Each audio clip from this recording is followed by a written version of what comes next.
Hey guys, so yesterday we left off talking about how conversation is vulnerable and how it is personal.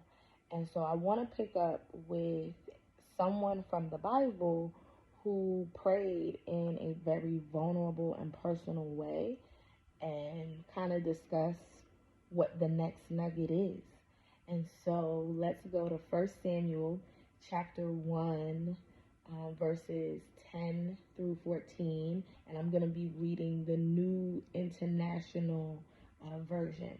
And so it reads, "In her deep anguish, Hannah prayed to the Lord, weeping bitterly.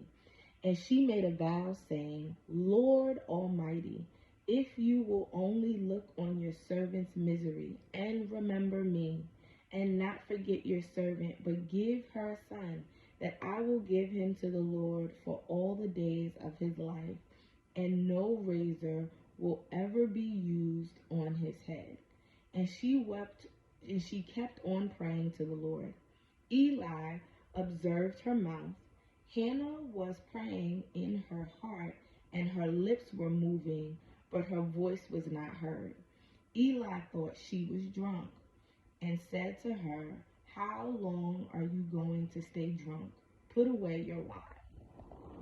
So there's a lot of great stuff about prayer in this passage. And over the courses of these thoughts, I'm going to unpack some of what is here and what is rich here. But I want to ask, and I think the nugget for today is, how bad do you want it, right? Prayer is about how bad you want it.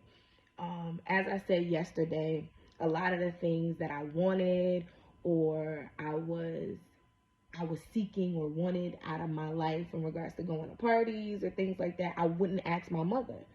And the real question was, how bad did you want it? Because if I wanted to go to a party bad enough, if I wanted to hang out with my friends bad enough, if I needed something bad enough, I was willing to take the step to go and ask for it. So the question about prayer is really, how bad do you want it? Are you willing to lay it all out on the line and to put yourself out there and be exposed? Hannah was a beautiful woman married to a great man, but she couldn't give him any kids. Her womb was shut up, and she went and was willing to be exposed in a place where she was not supposed to be. Women during that time were not supposed to be at the altar praying. That was completely against, what was going on in that culture. And so it is there that we see it, right? Like, so she was willing, she wanted it so bad that she was willing to put herself out on the line in a space and in a place that she wasn't supposed to be. And not only that, she was willing to go in. Like, she's saying some things that, this is your servant, remember me, honoring God, Lord Almighty, right? Like, she's acknowledging, like, look, I'm trying to come to you because you are clearly the only person, and I am completely unable to do this. So she was personal and she was vulnerable in that moment, but she knew that she wanted it so bad that she had to go before God to get it.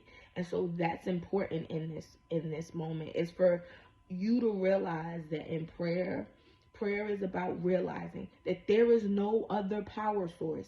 There is no other place to get access.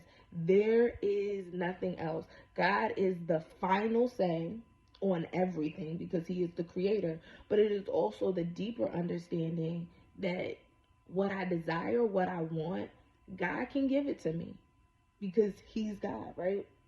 He's Jehovah Jireh. He's El Shaddai. He's like all of these things. And we'll get into that, the names of God, in regards to prayer.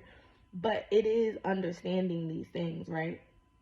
And understanding that in our vulnerability and in our wanting to be personal and wanting to go after the things that we desire so bad, right? That people are going to think we crazy.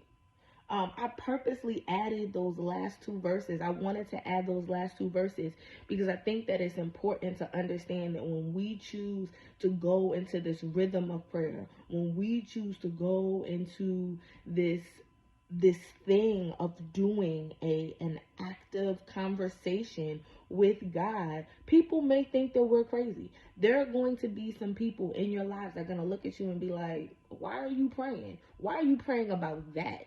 Why is that the thing that's coming off your lips? And in that, right? Like, don't let that stop you. Don't let that keep you from doing what you need to do. Be vulnerable. Be personable.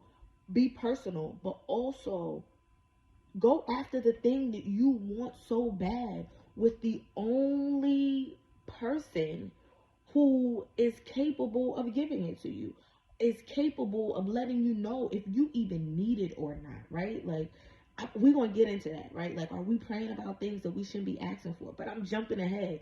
So today, just ask yourself, how bad do I want this thing that I need to pray about?